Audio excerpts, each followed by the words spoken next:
Hi, everybody. Old guy here, and I have to apologize for my absence, but my graphics computer was possessed by blue screen of death demons. I had to perform a couple of exorcisms, which involved a complete reset. So I've had to upload a bunch of stuff and fix a bunch of stuff. And I didn't quite get all my templates back, although all my files are saved. They were on another drive. I'm not completely stupid. And so you'll see that there's probably a little bit of difference in the layout of this. Oh well. So what's today's book? Well, it is Ken Follett's World Without End, which, hold on, I have here somewhere. Where are you? There. Nice. Little beat up copy, but not too bad. Now, I read the first one, The Pillars of the Earth, some years ago, and I didn't like it. I can't really say why, I mean, at least now, because it was a while ago. But I guess because the narrative felt too much like Edward Rutherford. Superficial treatments with undeveloped characters, then just gets tiresome after, a few thousand pages or so. So, when I found this one, I approached it with some trepidation. But gotta say, wow. Just wow.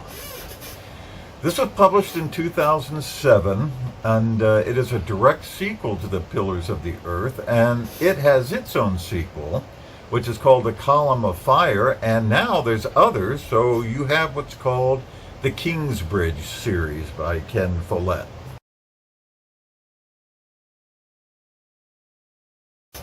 This one is set in the early 14th century town of Kingsbridge, England. The action revolves around two couples, Myrddin and Caris, and Gwenda and Wulfric. Okay. You talk about your star-crossed lovers. You eventually get so used to the tragedies and frustrations that befall the four of them that when something good happens, you're actually relieved. Savor those moments, though, because they don't happen until almost the end of the book and actually feel like hasty wrap-ups to make the reader feel a little good about things. In the interim, there is plague and wars and bridge collapses and wholesale slaughter of such a nature you might be surprised anyone actually survived the 14th century. The book opens with Myrddin, his brother Ralph, Gwenda, and Caris as children playing in the woods when they witness two soldiers attacking a knight, seriously wounding him, but the knight manages to kill the soldiers. The kids flee except Myrddin, and the knight, Sir Thomas, has him bury a letter and makes him swear to uncover it when Thomas dies. Thomas ends up losing his arm because of the fight and can no longer be a knight, so he joins the Kingsbridge Monastery, which is run by Prior Anthony. Ralph is the oldest brother to Myrddin and is made a squire of the local lord after his and Myrddin's noble father is impoverished after Gwenda pickpockets his yearly taxes. Gwenda is the daughter of the town's scumbag, Joby, who sells her into prostitution for the price of a cow. Gwenda escapes and arrives back in Kingsbridge just in time to witness the collapse of the town's bridge, which is overloaded with onlookers who are watching an accused witch get whipped through the town. The collapse kills her father, which saves her the trouble, but it also kills the parents of the local serf, Wulfric, who Gwenda's helplessly in love with, but of whom he takes no notice because he is helplessly in love with Annette. And well, you have to read how that all comes out. Murthen gets apprenticed to the local carpenter, an idiot named Elfric, and Murthen quickly outshines him, getting the contract to rebuild the bridge in stone, which really torques Elfric off.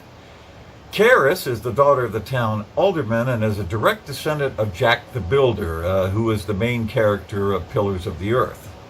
She loves Murthen, and boy, he loves her, but she's not giving up her independence for marriage and kids, even to Murthen, which becomes a lifelong frustration for the both of them, especially when Caris is accused of witchcraft and has to join the nunnery to avoid the death penalty. Murthen is not happy with this, and he leaves for Florence. There's lots of bad guys in this, including Ralph, who is simply a thug who manages to keep getting promoted until he has control over the town and the lives of the peasants, including Wulfric, who he hates. Prior Godwin takes over when Prior Anthony is killed in the bridge collapse, and he is a snake, as is Elfric and Gwenda's brother Philemon. In fact, it's easier to list the good guys of this novel because there are so few of them. Kingsbridge is a den of cheats and backstabbers, with the good guys managing to hang on despite the efforts of their neighbors. You're going to feel immense frustration with this novel as one bad thing after another keeps happening to your favorite people, and will make you glad that you live in a constitutional republic where you are not subject to the whims of earls and dukes who are above the law.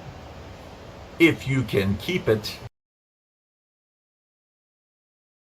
The history is excellent. I mean, plague ripping through Kingsbridge at least 3 times, and changing all the players on the board, but not always for the better. And the beginnings of the 100 Years' War, where the crown is so desperate for fighting men, they'll take outlaws like Ralph into their ranks. And the letter? Well, you'll have to see. But it has a lot to do with the legitimacy of the current king. This is another long book, well over 1,000 pages, but you won't know it because it's just such a fascinating story that you can't put it down. I couldn't put it down. Makes me want to go back and look at Pillars and see if I misjudged it. Ken Follett is the master of disaster, having written some of the best spy novels, Eye of the Needle, Lie Down with Lions, and is no slouch with historical fiction either.